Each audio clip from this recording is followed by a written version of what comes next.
Hi, ഞാൻ Henna Ayyub, consultant psychologist and founder of Habs. ഇന്ന് നമ്മൾ റിലേഷൻഷിപ്പിൽ ഏറ്റവും ഇമ്പോർട്ടൻ്റ് ആയിട്ടുള്ളത് കമ്മ്യൂണിക്കേഷൻ. അതെങ്ങനെ കൊണ്ടുപോകാം, അതെങ്ങനെ അടിപൊളിയാക്കാം, എങ്ങനെ അത് വൃത്തിക്ക് ഹാൻഡിൽ ചെയ്യാം എന്നുള്ളതിനെ കുറിച്ചിട്ടായിരിക്കും സംസാരിക്കുന്നത്. അവളെപ്പോഴും പറയൂല്ലേ, പ്രശ്നങ്ങൾ തുടങ്ങുന്നത് കമ്മ്യൂണിക്കേഷനിലാന്ന്.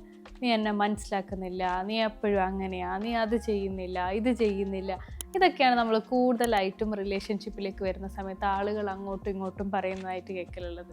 അത് മാറ്റി നമ്മൾ കുറച്ചും കൂടെ മനസ്സിലാക്കുന്ന രീതിയിൽ എങ്ങനെ നമ്മളൊരു പ്രോബ്ലത്തിൻ്റെ ഫോക്കസ് മാറ്റിയിട്ട് നമ്മൾ സൊല്യൂഷനെ ഫോക്കസ് ചെയ്ത് എങ്ങനെ സംസാരിച്ച് തുടങ്ങാം എന്നുള്ളത് നമുക്ക് നോക്കാം. കമ്മ്യൂണിക്കേഷനിൽ നമ്മൾ ഏറ്റവും ശ്രദ്ധിക്കേണ്ട കാര്യം എന്ന് പറഞ്ഞാൽ every time when we talk, നമ്മളൊരു പ്രശ്നം വരുമ്പോൾ സംസാരിക്കുന്നത് മൊത്തം നമ്മൾ യൂനെ ഫോക്കസ് ചെയ്തിട്ടാണ്. എന്ത്, നീ ചെയ്തില്ല, നീ അങ്ങനെ ചെയ്തു, നീ ഇങ്ങനെ ചെയ്തതുകൊണ്ടാണ് അങ്ങനെ സംഭവിച്ചത്. മറ്റേ ആളെ പോയിൻ്റ് ചെയ്തിട്ടുള്ള സംസാരങ്ങളാണ് നമ്മൾ കൂടുതലും കാണുന്നത്. നമ്മൾ ഇടയ്ക്ക് പറയാറില്ലേ, നമ്മൾ ഒരാളെ ചൂണ്ടുന്ന സമയത്ത് നമ്മുടെ ഇത്ര വിരലുകൾ അങ്ങോട്ടേക്കാണ് ചൂണ്ടുന്നതെങ്കിൽ അതിനേക്കാളും കൂടുതൽ വിരലുകൾ നമ്മളെയാ ചൂണ്ടുന്നതെന്ന് പറഞ്ഞതുപോലെ നമ്മൾ വേറൊരാളെ ഫോക്കസ് ചെയ്ത് ബ്ലെയിം ചെയ്ത് സംസാരിക്കുന്ന സമയത്ത് നമ്മൾ കാണാതെ പോകുന്നത് നമ്മുടെ അടുത്ത് വരുന്ന മിസ്റ്റേക്കുകൾ കൂടെയാണ്.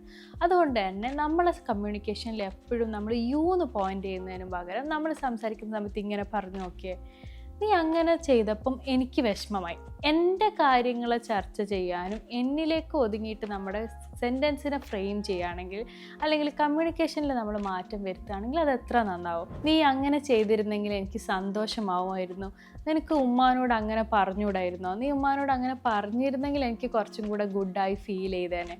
അത്തരം നമ്മുടെ കമ്മ്യൂണിക്കേഷനിൽ നമ്മൾ കുറ്റപ്പെടുത്തുന്ന ആ ഒരു പാറ്റേൺ നമ്മൾ മാറ്റി നമ്മൾ മനസ്സിലാക്കി നമ്മുടെ കാര്യങ്ങൾ വൃത്തിക്ക് കമ്മ്യൂണിക്കേറ്റ് ചെയ്യാൻ നമ്മൾ പഠിക്കുകയാണെങ്കിൽ നമ്മുടെ കമ്മ്യൂണിക്കേഷൻ എപ്പോഴും നമുക്ക് ഹെൽത്തി ആയിട്ടും നല്ലതായിട്ടും നമുക്ക് ഫോർവേഡ് ചെയ്യാൻ കഴിയും. പിന്നെ നമ്മൾ കമ്മ്യൂണിക്കേഷനിൽ ശ്രദ്ധിക്കേണ്ട ഒരു കാര്യമാണ്, നമ്മൾ ഇമോഷൻ്റെ പീക്കിലിരിക്കുന്ന സമയത്ത് നമ്മൾ എന്ത് ചെയ്യരുത്, എസ്പെഷ്യലി ആങ്കർ പോലത്തെ ഫീലിങ്സ് അല്ലെങ്കിൽ ഫ്രസ്ട്രേഷൻ നമ്മൾ ഇരിക്കുന്ന സമയത്ത് നമ്മൾ സംസാരിക്കാൻ തുടങ്ങിക്കഴിഞ്ഞാൽ ചിലപ്പോൾ നമുക്ക് എന്താവില്ല, കൺട്രോളായിട്ട് കിട്ടൂല. മുന്നേ ഉണ്ടായ ഒരു സംഭവം അത് കഴിഞ്ഞു, നമ്മൾ അതിനെക്കുറിച്ചിട്ട് നന്നായി മനസ്സിലാക്കിയെന്ന് വെച്ച് കഴിഞ്ഞാൽ ഹസ്ബൻഡ് ഒരു ദിവസം നമ്മുടെ വഴക്ക് പറഞ്ഞു, അത് നമുക്ക് ഭയങ്കര ഫീൽ ചെയ്ത്. ആ സമയം കഴിഞ്ഞ് കുറച്ച് കഴിഞ്ഞപ്പോൾ ഹസ്ബൻഡും ഞാനും തമ്മിൽ നന്നായിട്ട് കമ്മ്യൂണിക്കേറ്റ് ചെയ്ത് പറഞ്ഞ് സെറ്റിൽ ചെയ്തൊരു കാര്യമായിരിക്കും. പക്ഷേ നമ്മൾ നെക്സ്റ്റ് ടൈം നമ്മൾ ഇമോഷൻ്റെ പീക്കിൽ വരുന്ന സമയത്ത് നമ്മളോട് എന്തായി പോകും, അത് ചിലപ്പം പറഞ്ഞു, നീ അന്ന് അങ്ങനെ പറഞ്ഞില്ലേ, നീ അങ്ങനെ ചെയ്തത്. ഒരിക്കൽ സെറ്റിലായിട്ടുള്ള സാധനം നമ്മൾ റൂമിനേറ്റ് ചെയ്ത് കൊണ്ടുവരാനാണ് ശ്രമിക്കുന്നത്. അപ്പോൾ അത് മാറ്റിയിട്ട് നമ്മൾ ആ പീക്കിൻ്റെ സമയത്ത് നമ്മൾ സംസാരിക്കാതിരിക്കുക. You can take a break. Like ഞാൻ കഴിഞ്ഞൊരു റീലിൽ ഒരു എക്സാമ്പിൾ പറഞ്ഞിട്ടുണ്ടായിരുന്നു. വിനീത് ശ്രീനിവാസനും വൈഫും തമ്മിലുള്ള കോൺവെർസേഷനിലോ എന്തോ ബിഹേവിയറിനോ എന്തോ അവർ എക്സ്പ്ലെയിൻ ചെയ്യുമ്പോൾ അവർ പറയുന്നുണ്ട്, അവർ പൊതുവെ ഈ പീക്കിലിരിക്കുന്ന സമയത്ത് അവരത് അപ്പം സംസാരിക്കാതെ പിന്നെ ഒരു ബ്രേക്ക് എടുത്തിട്ട് പിറ്റേത്തെ ദിവസം ചർച്ച ചെയ്യുക, അങ്ങനത്തെ ഒരു പാറ്റേൺ എടുക്കാറുണ്ട്. എന്ന് വെച്ച് കഴിഞ്ഞാൽ നമ്മൾ ആ പ്രശ്നത്തിൻ്റെ ഏറ്റവും മൂർധന്യായ അവസ്ഥയിൽ നമ്മൾ സംസാരിക്കുമ്പോൾ നമുക്ക് തെറ്റ് വരാൻ അല്ലെങ്കിൽ അതിൽ പിന്നെയും കോൺഫ്ലിക്ട്സ് കൊണ്ടുവരാനുള്ള ചാൻസ് കൂടുതലാണ്. So you can take a break. ഇന്ന് നൈറ്റ് നമ്മൾ രണ്ടുപേരും സംസാരിക്കാൻ പറ്റിയൊരു മൂഡിലല്ല. So we can take a break today, we can sleep. Next day നിങ്ങൾ രണ്ടുപേരും അത് പിന്നെ സംസാരിച്ചോ, ആ പീക്കിന്ന് മാറിയിട്ട് പിന്നെ സെറ്റിലായിട്ടുള്ള you can go for a coffee, you can sit down there. അതിൽ നിങ്ങൾ സംസാരിക്കുമ്പോൾ ശ്രദ്ധിക്കേണ്ട ഒരു കാര്യമാണ്, you should focus on the solution other than problems. Problem തന്നെയാണ് നമ്മൾ സംസാരിച്ചുകൊണ്ടിരിക്കുന്നതെങ്കിൽ നമുക്ക് അതിൽ സൊല്യൂഷൻ കണ്ടുപിടിക്കാൻ ബുദ്ധിമുട്ടായിരിക്കും.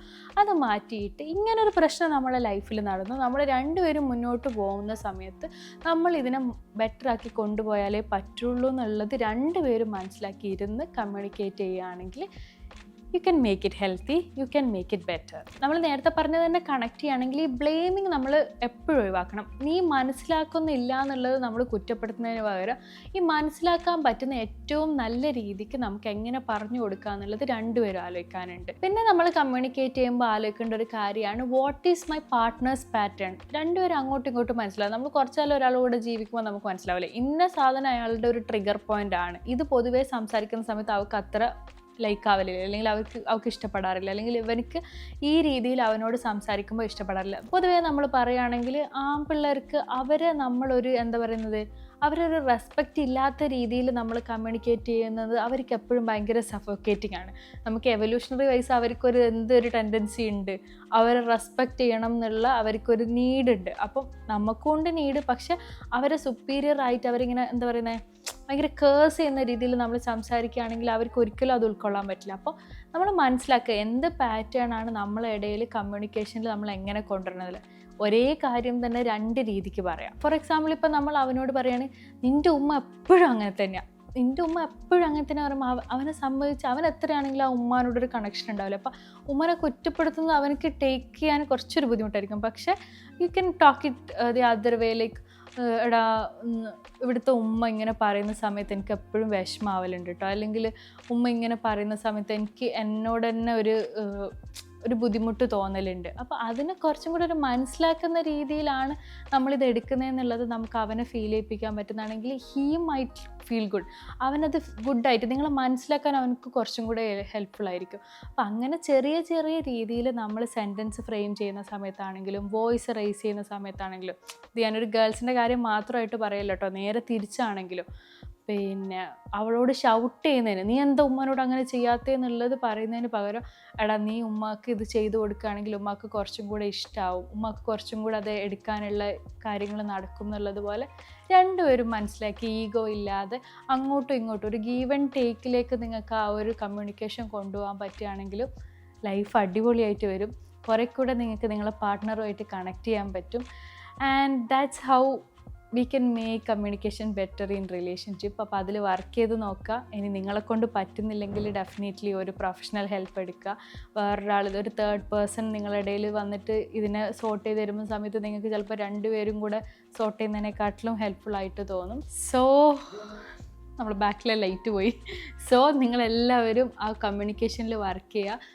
മാക്സിമം എഫേർട്ട് ഇട്ടിട്ട് നല്ല രീതിക്ക് രണ്ടുപേരുമായിട്ടുള്ള ഒരു കമ്മ്യൂണിക്കേഷൻ കീപ്പ് ചെയ്യാൻ ശ്രമിക്കുക. Thank you so much for watching. അടുത്ത വീഡിയോയിൽ കാണാം. Thank you.